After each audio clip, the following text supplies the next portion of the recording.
দেওয়া হলো। নাটকের নাম অভিমানের দেয়াল। চরিত্র আশা, বয়স আনুমানিক ২৮, সাগর, বয়স আনুমানিক ৩০। দুজনেই স্বামী স্ত্রী। মন্ত্রসজ্জা একটি সাজানো গোছানো বসার ঘর, এক পাশে একটি সোফা, সামনে টিপয়, অন্য পাশে একটি পড়ার টেবিল ও বুকশেলফ। ঘরের এক কোণে ডাইনিং টেবিলের একাংশ দেখা যাচ্ছে। সময় রাত ৯টা। দৃশ্য ১। মঞ্চ অন্ধকার।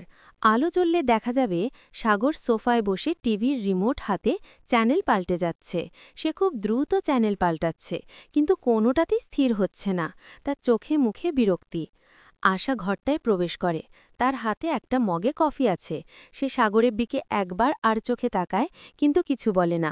সাগরও আশাকে দেখেও না দেখার ভান করে টিভির দিকে তাকিয়ে থাকে।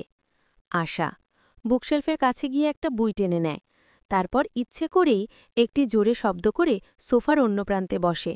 সাগর টিভির ভলিউমটা সামান্য বাড়িয়ে দেয়। আশা বইয়ের পাতা উল্টাতে থাকে, কিন্তু বোঝা যাচ্ছে তার মন বইয়ের পাতায় নেই। সে কফির মগে চুমুক দেয় এবং ইচ্ছে করেই একটু শব্দ করে। সাগর এবার বিরক্ত হয়ে রিমোটটা টিপয়ের উপর প্রায় ছুঁড়েই মারে। সে ফোনটা বের করে স্ক্রল করতে শুরু করে। ঘরে শুধু টিভির আবছা শব্দ আর দুজনের ভারী নিঃশ্বাসের শব্দ। আশা হঠাৎ বইটা বন্ধ করে জোরে একটা নিঃশ্বাস ফেলে। সে উঠে দাঁড়ায়, বারান্দার দিকে এগিয়ে যায়, তারপর আবার ফিরে আসে। ডাইনিং টেবিলের কাছে গিয়ে গ্লাসে পানি ঢালে।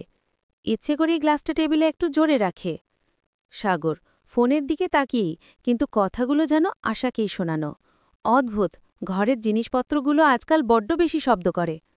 আশা কথাটা শুনেও না শোনার ভান করে। সে আবার সোফায় এসে বসে। এবার সে সাগরের ঠিক উল্টো দিকে মুখ ফিরিয়ে বসে। নীরবতা প্রায় ১ মিনিট। সাগর আর থাকতে না পেরে টিভির দিকে তাকিয়ে, রিমোটটা কাজ করছে না কেন? সে রিমোটটা নিয়ে আবার জোরে জোরে বাটন চাপতে থাকে। আশা শান্ত কিন্তু ধারালো গলায়, সাগরের দিকে না তাকিয়েই, ব্যাটারি শেষ হয়ে গেছে হয়তো। সাগর আশার দিকে তাকায়।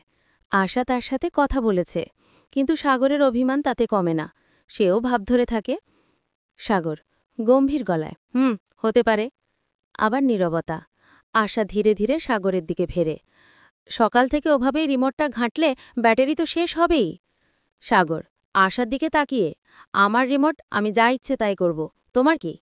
আমার কিছু না, কিন্তু টিভির আওয়াজে আমার বই পড়তে অসুবিধা হচ্ছে। ও তাই? আর তুমি যে রান্নাঘরে সকাল থেকে থালাবাসন আছাড় মারছিলে, তাতে আমার কাজে অসুবিধা হচ্ছিল না? আমি থালাবাসন আছাড় মারিনি, কাজ করছিলাম। কাজ সবাই করে, অমন বিকট শব্দ করে না। বিকট শব্দ? বাহ!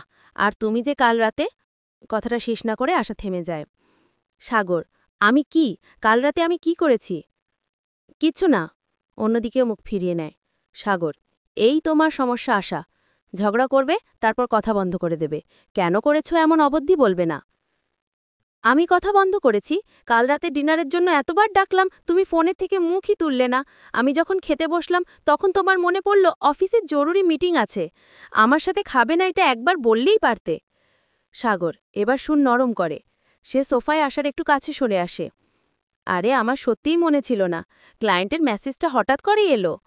আশা সবসময় তোমার ক্লায়েন্ট আর অফিস, আমি তো কেউ না। সাগর আশার হাতটা ধরার চেষ্টা করে। আশা প্লিজ এমন করে বলো না, তুমি জানো। আশা হাত সরিয়ে নেয়। আমি কিছু জানি না, আমার সাথে কথা বলবে না।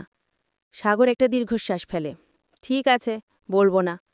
সাগর উঠে দাঁড়ায়, ঘরের লাইটটা বন্ধ করে দেয়। শুধু টেবিল ল্যাম্পটা জ্বলে ওঠে। সে বারান্দার দিকে এগিয়ে যায়। আশা একটু ভয় পেয়ে, আস্তে করে, কোথায় যাচ্ছ? সাগর না ফিরেই, কোথাও না, বারান্দায়। আশা রাতের খাবার খাবে না? সাগর ঘুরে দাঁড়ায়, তার মুখে হালকা হাসি। কথা না বললে খেতে ডাকবে কি করে? আশা কিছুক্ষণ সাগরের দিকে তাকিয়ে থাকে। তার অভিমান গলে যায়। সেও হেসে ফেলে। ইস, খুব দুষ্টু হয়েছ না, ভাবলাম অভিমান করে না খেয়েই থাকবে। সাগর আশার কাছে ফিরে এসে সোফায় বসে। তোমার হাতের রান্না না খেয়ে থাকার মতো অত বড় অভিমানী আমি এখনও হতে পারিনি ম্যাডাম। আশা আর আমি পেরেছি?